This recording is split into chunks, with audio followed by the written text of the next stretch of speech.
პირველ რიგში პოლიტიკური შეფასებებით მინდა რომ დავიწყო ჩვენ აი მე ესეთი ის მაქვს დილის გადაცემას რომ თორემ საღამოს გადაცემამდე ველოდები ხოლმე აბა რა მოხდება და სხვაშორის არასდროს ოცნება აი ბოლო თვეებია არ მიცრუებს ამ მოლოდინს რაღაცა ისეთ უბედურება ხდება არსებითად რო ცვლის ქვეყანაში მდგომარეობას აი გუშინ ბაჩიაშვილის საქმე იყო ეგეთი ხო აი თავხედური ცემა პირდაპირ რომ მიართვეს ბატონს რო აი ნახეთ თქვენ მის გაგაბრაზად ვცემეთ და ეს თავხედურად აბსოლუტურად ის კი არა რომ ცოტა იზრუნეს იმაზე რომ რაღაც აი დაედგათ რომ ვითომ რაღაც არა პირდაპირ თავხედროდ ვინ უნდა დაიჯეროს ეს ახლა რომ ვითომ ბაჩიაშვილი გაეკაჩა იქ თავის თანამესაკნეს და ჩხუბში შევიდა ხო ნუ ცემეს დასაჯეს აწმეს აი ამ ვითარებაში როცა ასე ყოველ საათში მძიმდება ვითარება ხო როგორ აფასებთ თქვენ ამ პოლიტიკურ ვითარებას მოგესალმებით მადლობა მოწვევისათვის მივესალმები მაყურებელს პირველ რიგში თუნებას მოვცემ თანაგზნობა მინდა გამოუცხადო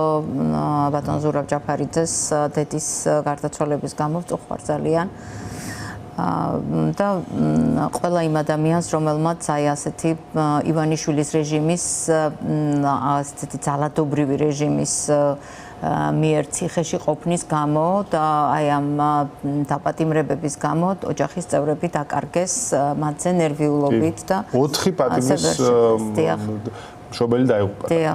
ძალიან სამწუხაროა, ძალიან მწუხვარ და თანაგზნობას უცხადებ მათ და მათ ოჯახებს. რაც შეეხება ახლა რა ამ ვითარებაში ვართ, ეს ძალიან მძიმე ვითარება და ეს დამახასიათებელია სწორედ დიქტატორული რეჟიმისათვის. ჩვენ ვიცით, რომ ივანიშვილი მართავს ამ ქვეყანას, ქართული ოცნება როგორც პოლიტიკური სუბიექტი, რომელიც უფლებამოსილია, რომ რაღაცა ეგრეთ წოდებული სახელისუფლებო გადაწყვეტილებები მიიღოს, არ არის, იმიტომ რომ გადაწყვეტილებას იღებს ერთადერთი სუბიექტი და სხვა დანარჩენი პირი აღასრულებს ამას და ამის მაგალითები ჩვენ ბევრი ვნახეთ. მათ შორის, რადგანაც ხა გუშინდელ საკითხზე გვინდა გავამახვილოთ ყურადღება, ბაჩიაშვილის საქმე სრულიად ამას რზენია. ის შეგზავნილი პირია, ის არც კი იყო მისი თანამოსაკნე, ასე ვთქვათ, და შეგზავნილი იყო სპეციალურად ამ მიზნებისთვის და ამასთან წინ უძღოდა მაღალი თანამდებობის პირების კომუნიკაცია ამ საკითხთან დაკავშირებით და ხო, ძალიან სამწუხაროა, რომ ამ ასეთ საკითხებზე რეაგირება არ არის მოხდენილი, არ მოახდინა იუსტიციის სამინისტრომ არანაირი რეაგირება. ეს კიდევ ერთხელ მიუთითებს, რომ ეს იყო დაგეგმილი სპეცოპერაცია ბაჩიაშვილის წინააღმდეგ და ამით ივანიშვილის რეჟიმი ეუბნება ყველა მათ შორის თავის მომხრეს, რომ ისინი ერთ დღესაც შეიძლება არ დასჭირდეს სისტემას და აი ასე უსამართლოდ და აი ასეთ საზისხარი მეთოდებით მოექცნენ. ამიტომ მე მინდა მოუწოდო ყველა ქართული ოცნების როგორც წევრებს, ასევე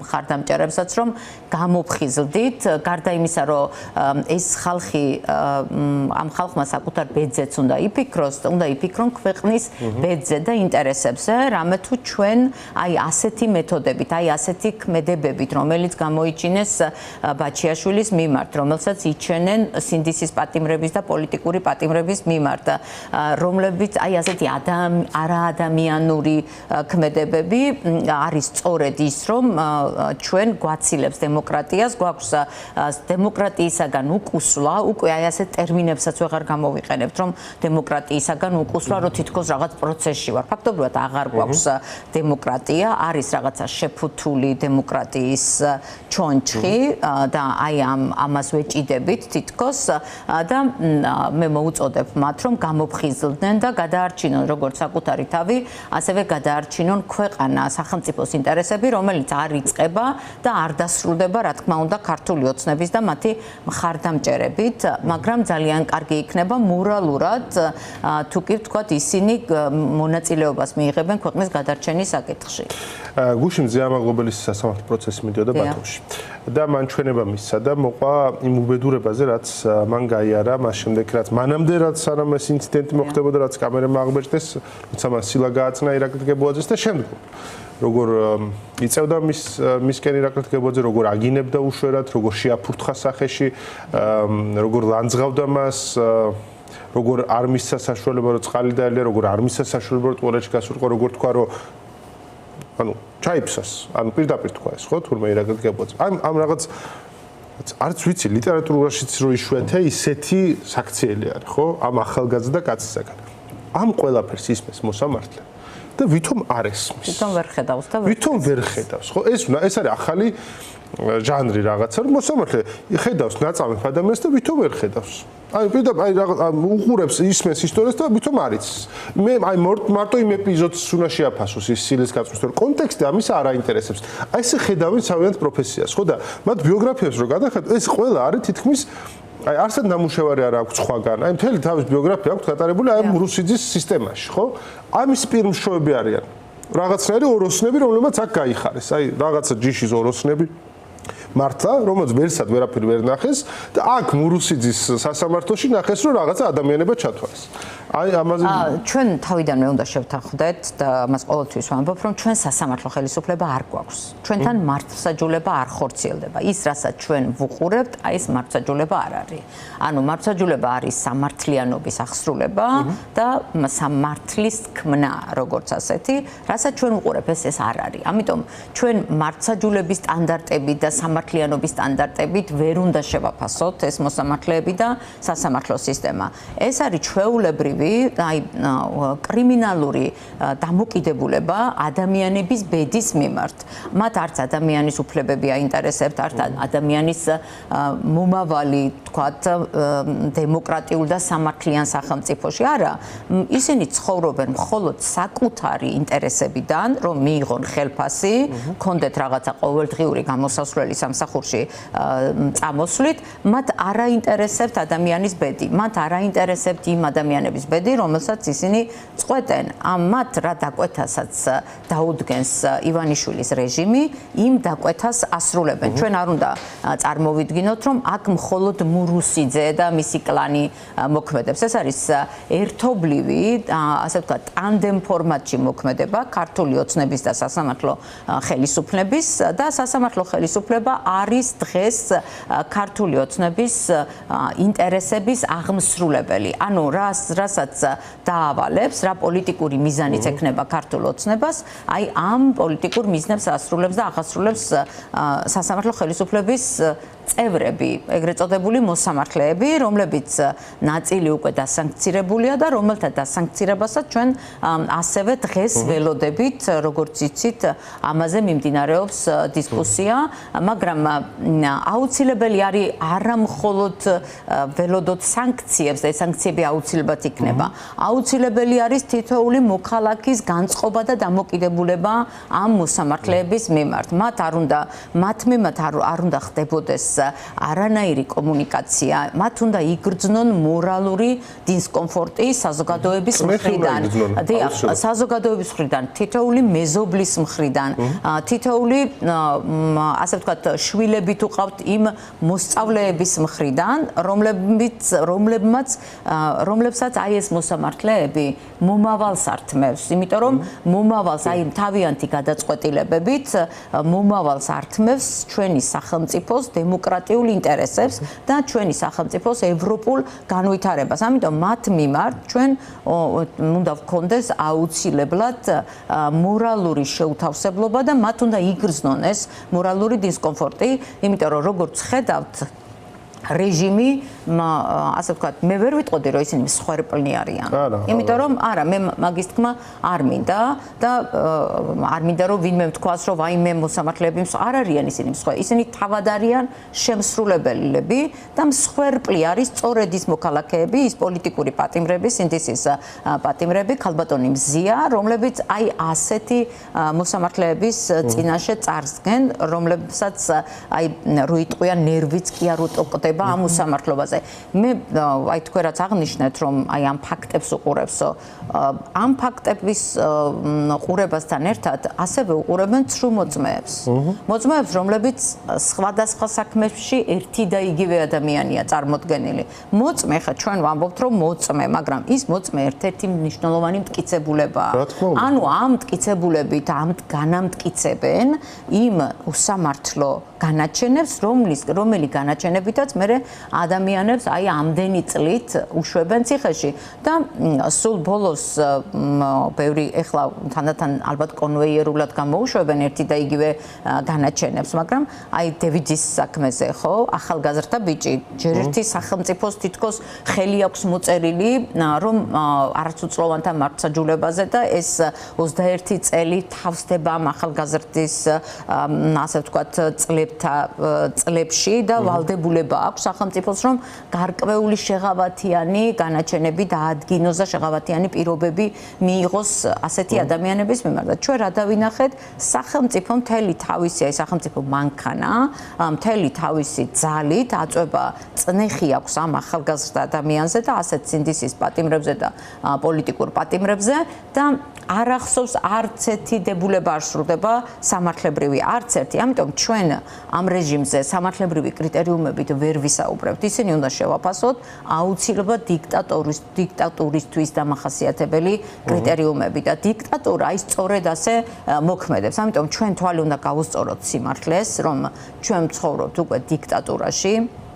ჩვენთან არის აი იგივე რეჟიმი სრული სახით მკვიდრდება, რაც ბელორუსიაშია, ეს ბელორუსული საკანი. ჩვენ ამას თვალი უნდა გავუსწოროთ და უნდა ვიბრძოლოთ ამის წინააღმდეგ და სწორედ ამიტომ არის, რომ ჩვენ 19 ივლისს, აი ეხლა ამ კვირის ბოლოს 19 საათზე ველოდებით ყველა გულანთებულ ადამიანს, რომელიც იბრძვის ამ ქვეყნის დემოკრატიისათვის სპეციალურ მარშზე, რომელიც თბილისის სახელმწიფო უნივერსიტეტთან დაიწყება და პარლამენტის მიმართულებით. ეს მარში არის სწორედ მიმართული, რომ ჩვენ დაუბრუნდეთ დემოკრატიის ორბიტაზე, რომ ჩვენთან ჩაინიშნოს ახალი თავისუფალი არჩევნები ახალის და პარლამენტის ჩამოსაყალიბებლად და განთავისუფლდნენ ჩვენი სინდისის პატიმრები და პოლიტიკური პატიმრები და არავითარი თვითმმართველობის არჩევნები ვერ უშველის იმ პრობლემას, რომელიც დღეს ჩვენი ქვეყნის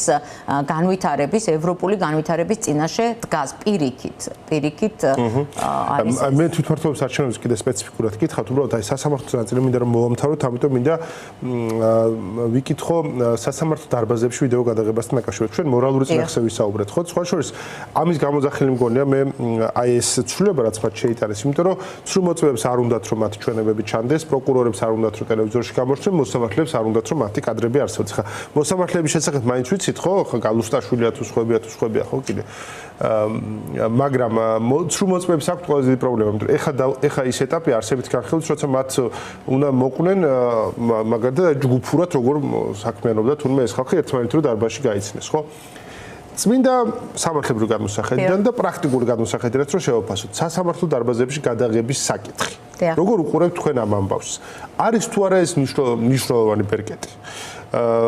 როგორია თქვენი ხედვა?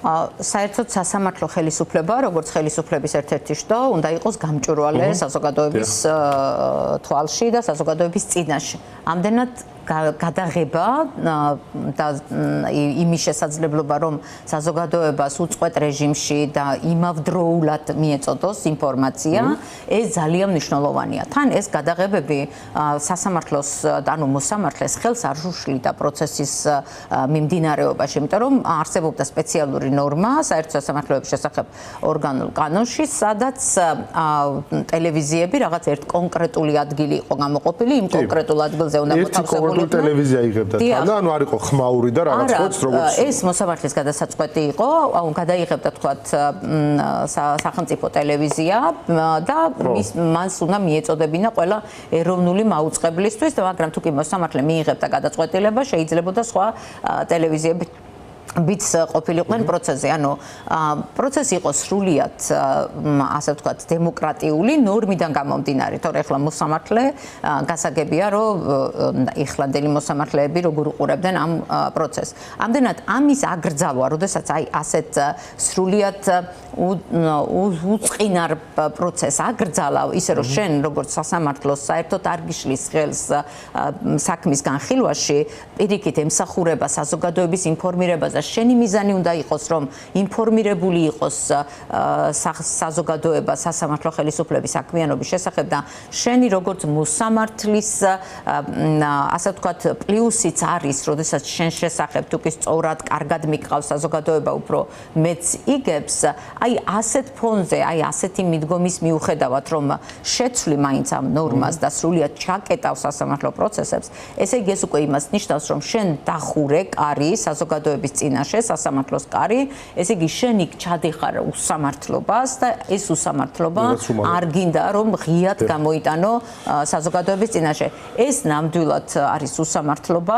უსამართლობა ეხლა ძალიან ისეთი რბილი ნათქვამია, თორე ეს არის ასე ვთქვათ დანაშაული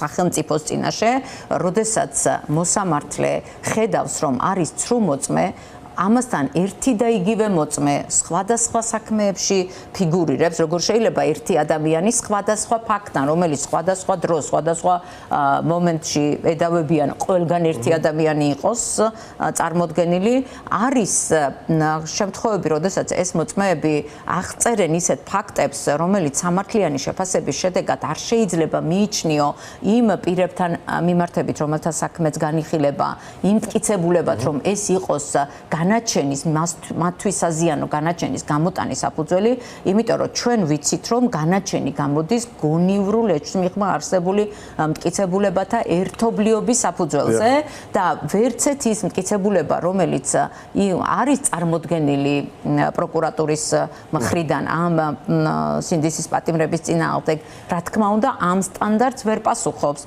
გარდა ამისა, თქვენ მოგეხსენებათ საკონსტიტუციო სასამართლომ თავის დროზე მიიღო გადაწყვეტილება, რომ ირიბი მტკიცებულება არ შეიძლება იქნეს გამოყენებული განაჩენის გამოსატანად და ნებისმიერი მტკიცებულება უნდა იყოს გადამოწმებადი და სხვა უფრო მნიშვნელოვანი მტკიცებულებით და არსებითი მტკიცებულებით. ჩვენ ვხედავთ, რომ ძალიან ბევრ შემთხვევაში, აი ახლა რას პროცესებიც ჩდება, ფაქტობრივად მოსამართლე იყენებს მტკიცებულებათა ისეთ სტანდარტს, რომელიც ვერ პასუხობს ამ თუნდაც არც ამ სტანდარტს, ანუ ეს სტანდარტი ემსახურებოდა გონივრულ ეჭვმიღმა არსებულ მტკიცებულებათა სტანდარტს.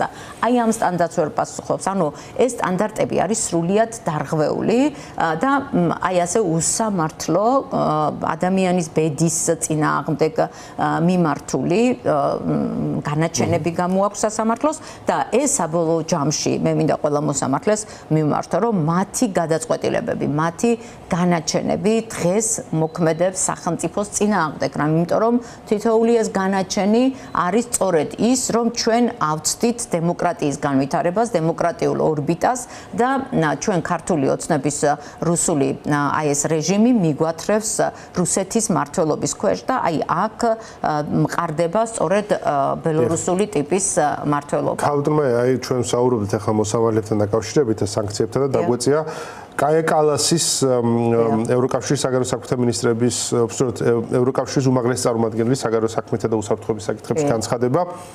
დღეს ველოდებით, ესე იგი დღეს წარმოადგენს სანქციების სიას, განაჩენები ახალგაზრდა მომიტინგეების მიმართ არაპროპორციულია, ასე რომ დიახ, ორი მოსამართლეც შედის სანქციების პაკეტში და დღეს ამასთან დაკავშირებითაც გვექნება განხილვა. ჩვენ გავუგზავნეთ საქართველოს მთავრობას წერილი, რომელიც უვიზო მიმოსვლის რეჟიმს ეხება, არის ცალკეული პირობები, რომლებთანაც ისინი თანხმედრაში უნდა მოვიდნენ, თუ ეს პირობები არ იქნება შესრულებული, დათქმულ ვადამდე, მაშინ მოგვიწევს შევაჩეროთ უვიზო მიმოსვლის რეჟიმი. გალუსტაშვილთან მოვა დღეს სანქცია აშკარად, მაგრამ თავისთავად სხვა პოლიტიკურ ფასზე კიდევ უვიზო მიმოსვლის შეჩერება და ამით შეგვიძლია დავასრულოთ, რომ შევაფასოთ მათ შორის ეს განცხადება და რაც ველოდებით დღეს. ეს ძალიან მნიშვნელოვანი განცხადებაა ნამდვილად და ამას ვამბობ სწორედ, რომ ჩვენ თვალი უნდა გაუსწოროთ რეალურ სინამდვილეს. ევროკავშირმა ჩვენ უვიზო მიმოსვლა მოგვცა იმ მიზნით, რომ აქ დემოკრატიული ძვრები, დემოკრატიული მიმართულება, დემოკრატიული რეფორმები აუცილებლად უნდა განხორციელებულიყო. მანამდე არსებული მდგომარეობა აკმაყოფილება აუცილებდა იმ მინიმუმს, რომ აი ასეთი უვიზო მიმოსვლის რეჟიმში შევსულიყავით, მაგრამ როდესაც ევროპა ხედავს, რომ აქ დემოკრატიისაგან უკუსვლა არის, როდესაც ხედავს, რომ ქართული ოცნების წარმომადგენლები გამოდიან და ყოველ დღე აგინებენ, უშვერი სიტყვებით მოიხსენიებენ ევროპულ საელჩოებს, მათ წარმომადგენლებს, ევროპულ საზოგადოებას, საერთაშორისო ორგანიზაციებს, თანამდებობ აი ამ ლიდერებს, ევროპულ ლიდერებს, ბუნებრივია რთული წარმოსადგენია იფიქრო, რომ ქართული ოცნების ეგრეთ წოდებული ხელისუფლება არის საღაზრზე. ვერ წარმოიდგენ ამას. ამიტომ თუ კი ქართული ოცნების აი ეს რუსული რეჟიმი არ ასრულებს და არასრულებს ხედავთ ამ დემოკრატიისათვის აუცილებელ მინიმალურ მოთხოვნებს, ბუნებრივი ადეკვატური იქნება რეაგირება ევროკავშირის მხრიდან და რა უნდა შეესრულებინათ, რა იყო ეს მინიმუმი? ეს მინიმუმი იყო თავისუფალი საპარლამენტო არჩევნები და აუცილებლად სინდისის და პოლიტიკური პატიმრების განთავისუფლება, რომლებიც სრულიად უსამართლოდ სხედან ეხლა გისოსებს მიღმა.